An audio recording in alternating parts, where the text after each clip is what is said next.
va asociados a ese nicho laboral que ocuparon inicialmente.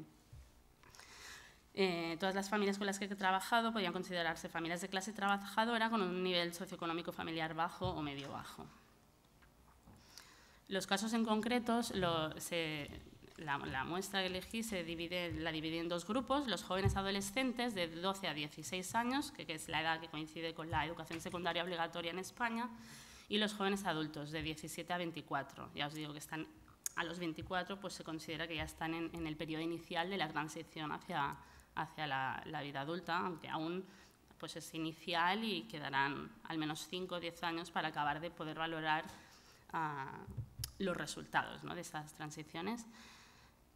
Entonces, como veis, al ser un trabajo etnográfico, no es ampliamente numérico, sino que de lo que se trata es de, una vez ya se ha observado durante un largo periodo de tiempo la diversidad de casos que pueden existir, se focaliza en algunos de ellos de forma específica y, por lo tanto, los casos elegidos representan un poco la diversidad que yo identifiqué durante mi trabajo de campo. En concreto, para los jóvenes adolescentes hice observación participante es la columna esta. Observación participante en un instituto de la zona que os he dicho anteriormente, en la comarca del Maresma, de la provincia de Barcelona, en el curso en 4 grupos de segundo de la ESO, complementado con otras técnicas como análisis de documentos, entrevistas a jóvenes, entrevistas al equipo directivo y a la psicopedagoga, grupos de discusión entre los tutores y coordinadores de la escuela, entrevistas informales al profesorado, etcétera, etcétera. Y por otra parte, con los jóvenes adultos se realizaron como técnica principal las historias de vida, que fueron distintas entrevistas biográficas y la reconstrucción del índice de sucesos vitales que emergían de las narrativas de los propios participantes en la investigación. También analicé como técnicas complementarias pues, análisis de sus perfiles públicos en redes sociales, entrevistas con los padres y las madres, entrevistas a miembros de asociaciones intraétnicas y observación participante en entornos y eventos familiares y comunitarios. Uno de los principales resultados que emergieron enseguida fue lo que ya se había identificado para otros grupos de inmigrantes, pero que para ellos se produce de forma exagerada, que es la paradoja de la sobreexposición y la invisibilidad. La sobreexposición de estereotipos negativos sobre su cultura familiar, ¿no? Por ejemplo, pues, que acabamos hablando siempre de temas que supuestamente les perjudican por su cultura, pero que en el fondo no acabamos de comprender, como pueden ser, pues siempre que se habla de África subsahariana, ¿no?, para empezar, como de esta subsahariana con esta imagen homogénea, geopolíticamente ambigua, ¿no? Tampoco es como si hablásemos de Cataluña en este caso, pues subpirineica, ¿no?, que sería un término que no utilizaríamos nunca, porque por absurdo. Pues para empezar esta, ¿no?, ¿qué produce? Pues una homogeneización de la amplia diversidad de África y una amplificación de esta distancia cultural imaginada, ¿no?, porque es una cosa ambigua y lejana. Y a la vez, pues esto es lo que os decía, los estereotipos negativos sobre la cultura familiar que hacen que acabemos hablando siempre pues, de mutilación genital femenina, matrimonio polígamo, etcétera, etcétera, pero a la vez no se hable y se invisibilicen las cuestiones que, pues, su exclusión social que al final experimentan en el ámbito de inclusión clave, como puede ser pues, la escuela o el mercado laboral. Esta sobreexposición e invisibilidad es un producto de cómo se define la pertenencia en Europa, ¿no?, cómo se produce esta alterización, sobre todo de la negritud, del fenotipo, ¿no?, en el que en Europa se considera epítomo de extranjería. Y en el que justamente la ideología del género es utilizada no tanto para lo que parece, que es realmente ayudar a las chicas en sus procesos emancipatorios, sino más bien para señalar su comunidad retrógrada, ¿no?, que al final no acaba ni ayudando a los procesos de emancipación, sino que acaba estereotipando aún más al grupo en general. Por lo tanto, la ideología de género como marcador de frontera étnica, es decir, que divide el nosotros del otro, ¿no? Y que sirve para estereotipar y para aumentar los prejuicios sobre este otro, que imaginamos distante, ¿no? Reproduciendo los estereotipos coloniales pues, del otro primitivo, salvaje, ¿no? Etcétera, etcétera. Frente a esto, las narrativas, o sea, los relatos que se desprendían de la historia educativa y familiar de estos jóvenes y de estas jóvenes, fue justamente lo contrario, ¿no? Ellos percibían una flexibilización, o se percibe una flexibilización y transformación de las normas de los propios sistemas de sexo-género, tanto en la generación de los hijos y las hijas, pero también en la de sus familias, para los que la educación siempre fue central en el proyecto migratorio, ¿no? Cuando en una de las primeras entrevistas que realicé al presidente de una asociación senegalesa y gambiana en el Maresma, me decía, es que vinimos para darles una buena educación. Y ahora pues están todo el día, sobre todo hablando preocupado de los chicos, están todo el día sentados en la plaza sin futuro. Por lo tanto, se muestra que las familias tenían expectativas de continuidad educativa tanto para los hijos varones como para las hijas mujeres, y que además han desplegado una serie de apoyos, tanto directos como, por ejemplo, pues, económicos y materiales, como facilitar espacios, permitir, como indirectos, como puede ser mensajes de aprovechamiento escolar, aprovechalo tú que puedes, yo en mi país no podía, etcétera, etcétera. Aunque, pues, por lo que comentaba justamente la compañera, ¿no? Cuando aumenta la precarización, muchas familias tienen que dedicar más tiempo al trabajo y, por lo tanto, desde la escuela, muchas veces, o desde las instituciones, se percibe que los padres no se implican en la educación, ¿no? Pues tal vez no pueden dar estos apoyos directos, pero los apoyos indirectos que dan con los mensajes de aprovechamiento son, como mínimo, tan importantes como los directos o los esperados, ¿no? Y luego veremos por qué. Entonces, mi idea es profundizar en 3 elementos que se desprenden de este contraste, ¿no? de la supuesta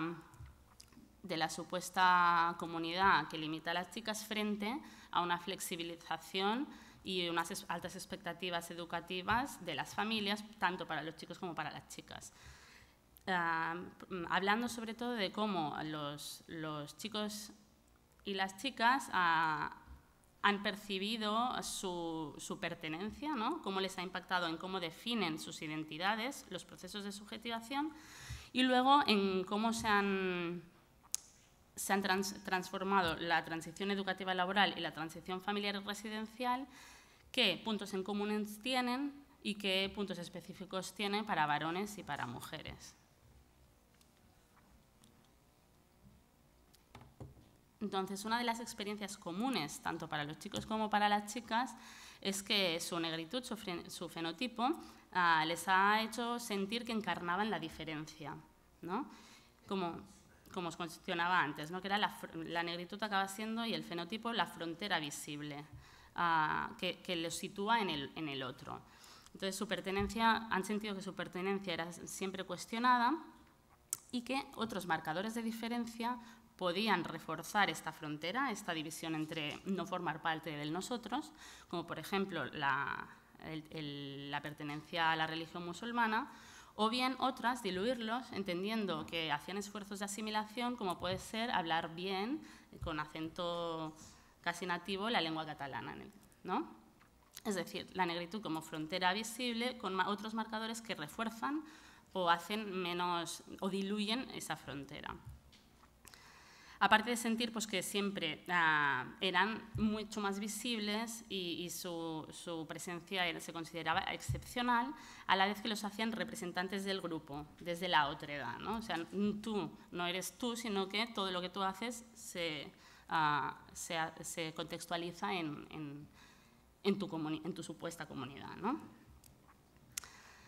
Además, han recibido lo que llamamos como el espejo social negativo, ¿no? Pues siempre las imágenes de personas negras que salen en los informativos, por ejemplo, pues siempre son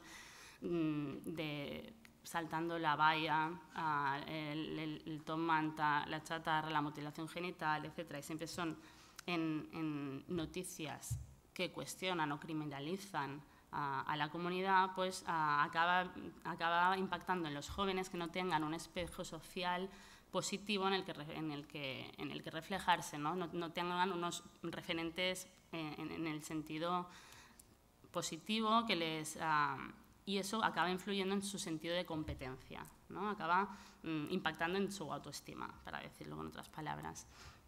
Así pues, y además acaba también impactando en sus relaciones sociales, haciendo que al final, por ejemplo, las chicas me decían que ellas se identificaban solo con las chicas negras, que no se identificaban ni con las mujeres negras de la generación anterior, con sus madres, de las que, como veremos, ellas se consideraban más modernas, menos sometidas, etc., pero tampoco se identificaban con las chicas de su edad no negras, ni con los chicos negros de su generación. Entonces, acaba convirtiendo en experiencias particulares muy específicas en torno a todas estas variables de diferencia en conjunto.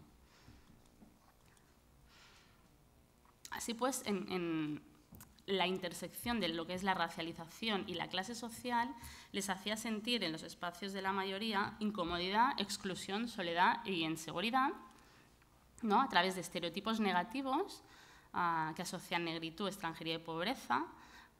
Por ejemplo, comentarios que les decían en la escuela: ¿vosotros pagáis la escuela? ¿No? A muchos, cuando estaban situados en colegios concertados, frutos, por ejemplo, de la política de escolarización equilibrada, que no sé si en el País Vasco también la tenéis, pero en Cataluña, que reparte a los estudiantes, ¿no? Pues muchos acababan yendo a escuelas donde no iban sus vecinos, sino en otras, en las que además de la diferencia del fenotipo, sentían la diferencia de clase incorporada y tenían que aguantar comentarios de este tipo a diario, ¿no? Y muchas veces estos para las chicas, pero para los chicos bastante más subidos de tono, como por ejemplo: tú calla que tú acabarás como tu padre recogiendo chatarra. También a través de estereotipos, estereotipos en positivo o preguntas supuestamente neutrales sobre la cultura familiar, ¿no? Muchas me decían estar hartas de que les digan: ¿qué pelo tan bonito? ¿Qué ritmo tenéis las negras? O ¿y esta comida? ¿No? En plan, bueno, ya está, ¿no? Porque al final, esta curiosidad al final acaba haciéndome sentir pues, que no soy igual que tú, que soy diferente y que soy casi exótica, ¿no? Y al final la exotización también forma parte del señalamiento y en la otredad, ¿no? En la alterización. También afirmaciones que desasocian fenotipo y ciudadanía, como por ejemplo, la sorpresa al no cumplir primero el estereotipo negativo, ¿no? Por ejemplo, había una joven que sacaba muy buenas notas en el instituto y decía: ostras, es que los profes siempre me decían: ¡oh, qué bien! Pero es que era como, vamos, me halagaban más solo porque lo había hecho bien. No sé, en el fondo era como si me subestimasen. O afirmaciones que desasocian fenotipo y ciudadanía. Por ejemplo, diciéndole a alguien, porque habla muy bien catalán: tú ya eres de aquí, ¿eh? Como si no tuviese que ser de aquí por ser negro o negra, ¿no? Entonces, estas eran las vivencias recurrentes que se identifican y a lo que resisten, las chicas decían, a través de dos estrategias: pasando o haciéndose respetar. Pasando, pues haciendo ver que no pasa, y haciéndose respetar, pues a veces era cuando acababan en peleas, y eso sobre todo les pasaba más a los chicos, y que acaban siendo identificados en la escuela por tener comportamiento disruptivo, ¿no? O otras formas, pues buscando relaciones para ellas más protectoras, relacionándose solo entre ellas, ¿no? Me decían las chicas sobre todo, en las que no tengan que aguantar pues, estos tipos de comentarios constantemente. En concreto, las transiciones educativo-formativas, una vez las analizamos, lo que pude comprobar es que siempre tenemos la idea de una experiencia escolar problematizada y realmente su experiencia, en todos los casos que analicé, fue una experiencia que podemos considerar periférica, es decir, que muchos de los jóvenes pasaron pues, en los grupos de refuerzo,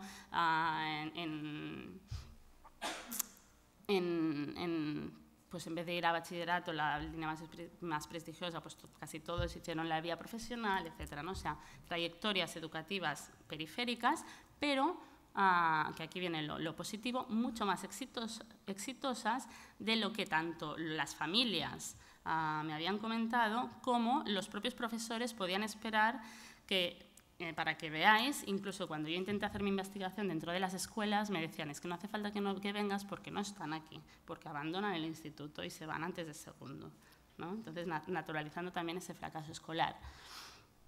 Pero lo que vi en el análisis de las trayectorias fue que eran mucho más heterogéneas de lo que se define y de la imagen que se transmite, es decir, no hay un tipo, sino hay muchos, pero que además, pero sí que era verdad que se caracterizan por el riesgo y la falta de linealidad, es decir, son caminos mucho más difíciles, ¿no? De hacer primero de eso, repetir, hacer segundo, abandono, pero luego hago un curso puente y paso a un ciclo formativo y luego puedo pasar al superior, etcétera, etcétera, ¿no? Caminos más largos que acaban llegando a la obtención del umbral un poco que la Unión Europea recomienda para ser un ciudadano de la economía del conocimiento en condiciones o para tener condiciones de incorporación social, que esto es no ser considerado abandono escolar prematuro, que es lo que definimos como CINE 3, que es tener un grado medio o como mínimo el bachillerato en España. Es decir, no estamos hablando de la educación secundaria obligatoria. La Unión Europea nos dice que como mínimo hay que tener estudios posobligatorios para no estar en riesgo de exclusión social en Europa. Entonces, esas transiciones eran más largas, ¿no? y más difíciles, pero con alta persistencia y logro, llegando a conseguir en la mayor parte de los casos este umbral que marca la Unión Europea. Mi análisis fue que probablemente eran trayectorias muy similares a las de las clases trabajadoras, tanto para chicos como para chicas, con la única diferencia es que, por ejemplo, las dificultades que encontraban eran superadas por lo que llamamos el optimismo inmigrante y la deuda familiar, es el sentimiento de deuda familiar, es decir, que tus padres habían invertido mucho en que tú pudieses tener estas condiciones educativas y, por lo tanto, merecía la pena como mínimo intentar esforzarse, ¿no? Esa presión que era un apoyo indirecto positivo. Esto hacía que mantuviesen sus aspiraciones y sus expectativas educativas y también encontrasen por el camino el apoyo de diferentes agentes, marcando sobre todo la mayoría de chicos y chicas el apoyo que tuvieron por parte de su familia, que contradice el prejuicio generalizado existente, también de los iguales o de algún profesor en concreto, ¿no? Pues algún profesor que tuvo un vínculo en especial con ellos, etcétera, que nos indica también de cara al profesorado lo importante que puede ser para la trayectoria educativa de algunos alumnos, ¿no? Que puede suponer la diferencia en poder, en la continuidad, simplemente saber que tienen expectativas de que continúes. Pero este éxito es poco visible, es decir, no se acaba viviendo, sino que al final siempre se reproducen los discursos de que este alumnado desaparece, abandona o es mandado a origen de viaje, etcétera, etcétera. También es cierto que este mayor éxito educativo no siempre es garantía de incorporación laboral. Y pasa un poco como había sucedido, y contaba Trinidad antes, con las mujeres inmigrantes que, aun teniendo mayores niveles educativos, al final acaban en nichos laborales poco cualificados. Pues lamentablemente lo que estoy viendo es que en la generación de los hijos y las hijas sucede un poco lo mismo, ¿no? Que aunque los chicos consigan un ciclo formativo de grado medio de mantenimiento electrónico, por ejemplo, pensando en uno de los casos, pues con la crisis fue el primero que fue a la calle y ha acabado trabajando en trabajos temporales de días, ¿no? O, por ejemplo, una chica que quería ser enfermera, al final en el colegio le dijeron que mejor estudiase el grado medio de atención sociosanitaria y pues ha acabado trabajando en la residencia donde trabajaba su madre sin ningún tipo de formación, ¿no? Entonces, también esa reproducción en los nichos laborales de la generación anterior y a lo que muchos responden, y lo estoy viendo, poniendo en juego lo que llamamos el capital migratorio que tienen, es decir, la capacidad de conectarse con redes en otros países de Europa donde tienen familiares y iniciar nuevos caminos de emigración por ellos mismos. Es decir, muchos de los jóvenes, hijos de inmigrantes neoafricanos en Cataluña, se están yendo a otros países de Europa. Se están yendo porque aquí no encuentran su espacio en el mercado laboral y, por lo tanto, forman parte de esa imaginada juventud española, ¿no? Esa fuga de cerebros que sale en los medios y de la que no hay una estimación de números, pero que cualitativamente sabemos que buena parte de ellos son los hijos e hijas de inmigrantes de las migraciones internacionales que empezaron en los 80. De forma específica, ¿cómo les afecta esta experiencia problematizada y periférica? Pues en las mujeres supone una limitación pasiva del éxito, ¿no? Pues acaban teniendo autopercepciones limitadas como estudiantes y sabiendo que, bueno, y acaban ajustando lo que os decía, ¿no? Ajustando sus expectativas laborales o sus aspiraciones, perdón, ¿no? Pues en vez de estudiar enfermería, pues hago el ciclo de sociosanitario, por ejemplo, ¿no? Y también acabando incorporando una idea de feminidad inadecuada, ¿no? Que, como os decía antes, pues compromete su autoestima en mayor medida y hace que siempre acaben relacionándose muchas veces entre ellas, que es leído como, mira, solo no se integran, se relacionan entre ellas, pero en realidad es, no, estoy buscando un espacio más protector. Y en cambio los chicos, los varones, en la ESO realmente ellos explicaban historias de comportamiento más disruptivo, es decir, de desvinculación comportamental, académica y en el aula, pero que ellos narraban a través del malestar que había supuesto recibir mayor disciplina y menos apoyos por parte del profesorado, ¿no? Ellos narraban de esta forma. Y que además, haciendo una lectura a corto plazo, nos quedamos ahí, en la idea del fracaso, de la agresividad de estos jóvenes, de las frustraciones, etc. Pero si logramos hacer una fotografía más a largo término, a largo plazo, vemos que muchos consiguen superar esa etapa en la educación posobligatoria y acaban, como os he dicho antes, haciendo trayectorias educativas con mayor logro del que probablemente se podía esperar de ellos, aunque en sus antiguos profesores quedaba esa imagen de que habían abandonado, habían fracasado o que tenían un comportamiento disruptivo. ¿Qué pasa en la transición residencial familiar?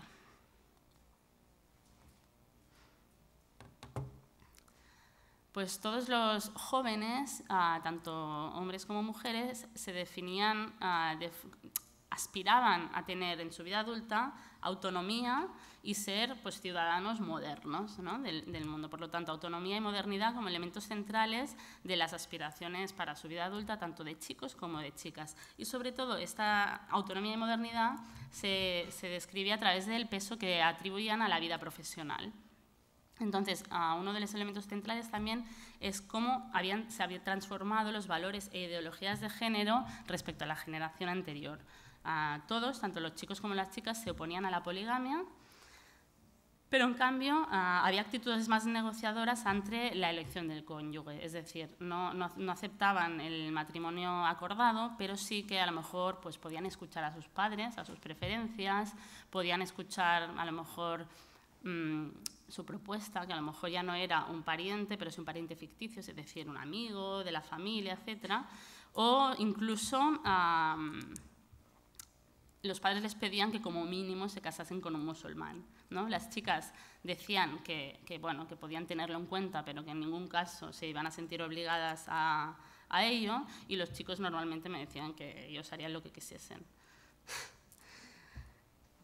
Todos además valoraban tener ellos padres no tan cerrados. Es decir, que mi comunidad, todos los padres son cerrados, pero qué suerte que el mío no, ¿no? Entonces, e incluso muchas de las jóvenes valoraban el rol de las madres, que siempre les habían mandado mensajes igualitarios y también herramientas para poder defenderse, ¿no? en la sociedad. Y que habían tenido estilos de crianza bastante negociadores. Por lo tanto, rompe completamente el estereotipo sobre la familia pues, gambiana, senegalesa, etc. Y muchos se quejaban de esa falta de referentes que antes he nombrado, ¿no? Porque eran pues la única de la familia que ha habido en la universidad, la única que etcétera, etcétera, pero cuando miramos la historia realmente no es el único. Lo que pasa es que todos los referentes anteriores pues han quedado invisibilizados y no tienen presencia pública.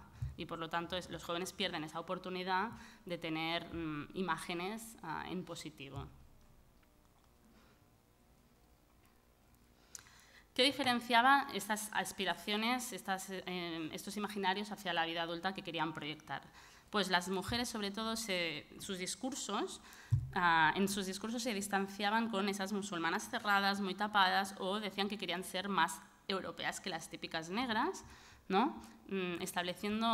Habiendo asimilado en parte este discurso hegemónico sobre África tradición, Europa modernidad, o musulmán tapada, musulmana, ¿no? Toda esta idea, estas dicotomías que al fin y al cabo son construcciones que forman parte de esos discursos que crean la alterización.